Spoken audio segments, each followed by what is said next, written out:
जाननं भूतगणाधिसेवितं कपितजम्बुफलचारुभक्षणम् उमासुतं शोकविनाशकारकं नमामि विघ्नेश्वरपादपङ्कजम्।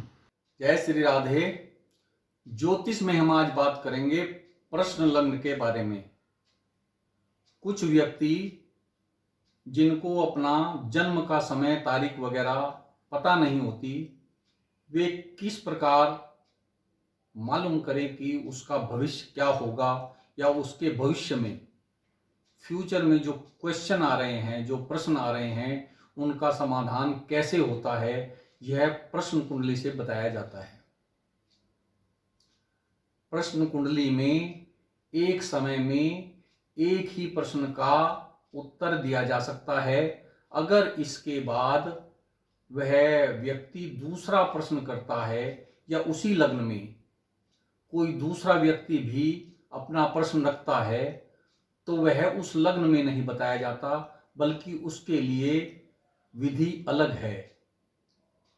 उस लग्न में चंद्रमा कहाँ बैठा हुआ है, चंद्रमा को फिर लग्न बनाएंगे, जैसे इसमें मैं आगे बताऊंगा। उसी तरह से अगर फिर तीसरा प्रश्न पूछा जाता है तो सूर्य को लग्न बनाते हैं। चौथा अगर प्रश्न पूछा जाता है तो बृहस्पति को लग्न बनाते हैं। इस तरह से एक ही लग्न में किस तरह 3-4 प्रश्नों के उत्तर दिए जा सकते हैं। आइए इस प्रश्न कुंडली में पता करते हैं कि संतान का योग है या नहीं है। यह एक समय की प्रश्न कुंडली है जो कुंभ लग्न यानी कि 11 नंबर जो कुंभ लग्न है उसकी कुंडली है, और कुंभ राशि का स्वामी शनि पंचम भाव में विराजमान है, और पंचम भाव संतान का भाव होता है। और पंचम का स्वामी यानी कि 3 मिथुन राशि है, इसका स्वामी लग्न में बैठ गया।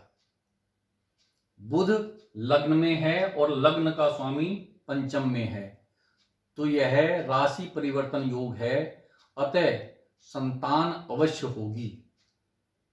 और उसके बाद अगर कोई शुभ ग्रह की दृष्टि है तो और भी 100% निश्चित हो जाता है कि उसको संतान अवश्य होगी।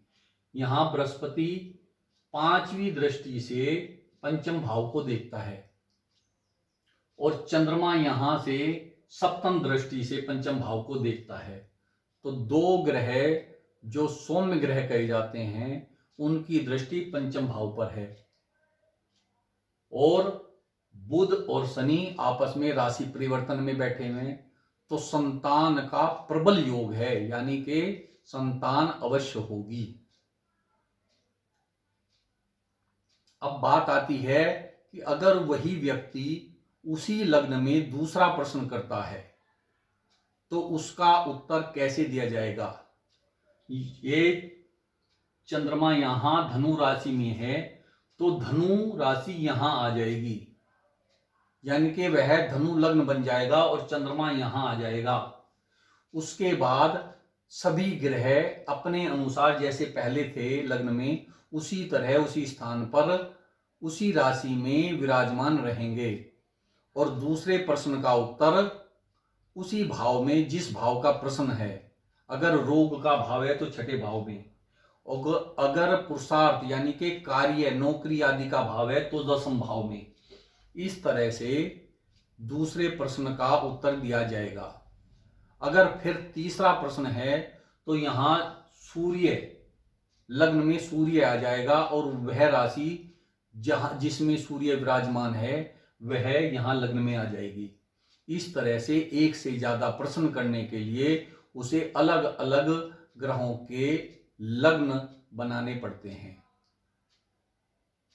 इस तरह से प्रश्न कुंडली भी एक सटीक माध्यम है किसी के प्रश्नों का उत्तर देने के लिए। जय श्री राधे।